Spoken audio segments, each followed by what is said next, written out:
What's up guys, Perry from Rockville here, and today I'm going to show you how to set up your SK58 subwoofer package. As you can see, it comes with the subwoofer itself, which is loaded with a K5 8-inch subwoofer in a single vented enclosure. It also comes with a DB10 amplifier to power the sub.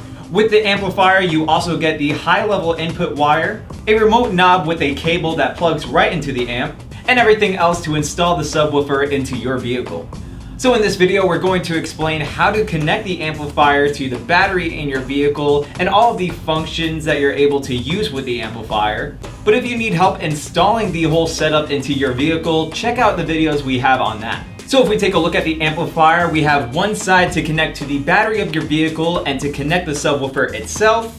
And then on the other side, we have the inputs for our head unit along with the controls for the amplifier. So looking at this side here first, we have the terminals to connect to the battery of our vehicle. So we have the 12-volt terminal that runs to the positive 12-volt of your battery. We have the remote terminal that runs to the ignition or accessory switch of your vehicle. And then we have the ground terminal that can run to the metal chassis of your vehicle. Next to that, we have the positive and negative terminals that we can use to connect the sub itself. You can actually use the included speaker wire from your kit to connect the sub to the amp. So you can take one end of your speaker wire and plug it into these positive and negative terminals. Then you're going to take the other end and plug it into the positive and negative terminals on the back of the sub. So with the included speaker wire, there's one way to tell which side is the positive and which side is the negative. Basically, the plain side of your speaker wire is the positive side, and the side with the text inscribed is the negative side. So you just want to match these ends with the terminals of your amplifier and the terminals of your sub. To connect the speaker wire into the amplifier, you're just going to take your small Allen key here. You're just going to use one end of the Allen key to loosen up these terminals.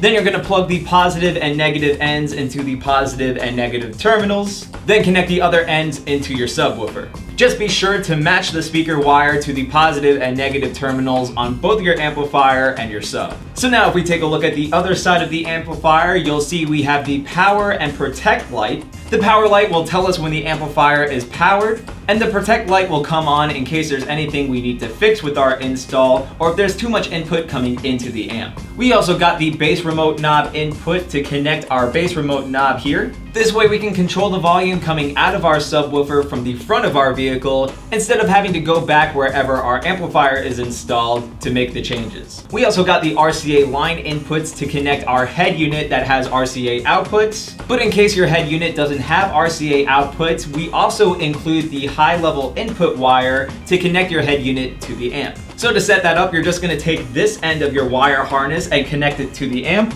Then you're going to connect the high-level output wires from your head unit to the high-level input wires on the harness. We also include the RCA cable to connect your amplifier to your head unit. So now let's go over the controls for the amplifier. So next to the power light, we have the low pass filter, which will set the low frequencies coming out of the sub. For example, if I set this to 100 Hz, everything from 100 Hz and below will come out of the sub, and nothing above 100 Hz will come out. Next to that, we have the bass equalizer, which acts as an additional bass boost. So if we want some extra low end, we can raise this anywhere from 0 to 12 dB. Next, we have the phase knob, where we can flip the phase anywhere from 0 to 180 degrees. You basically just want to use this in case your subwoofer is out of sync with the rest of your setup. So if you're listening to music and the subwoofer sounds off from the rest of the speakers in your setup, you can use this phase knob to fix that. Next, we have the subsonic high pass filter to set how much high end comes out of the sub. So for example, if I set this to 30 Hz, everything from 30 Hz and below will come out of the sub and nothing above. Now with this sub in particular, you're actually going to want to set the subsonic high pass filter to 37 Hz because that's the tuning frequency of this enclosure.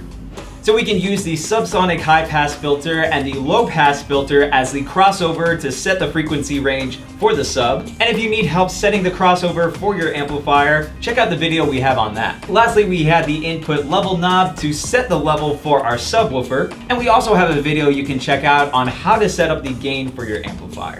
So hopefully this showed you guys how easy it is to set up your SK58 subwoofer package. But of course, if you have any questions, comments, or concerns, feel free to reach out to our customer support team through phone or email. As always, I'm Perry from Rockville, and we'll see you guys next time.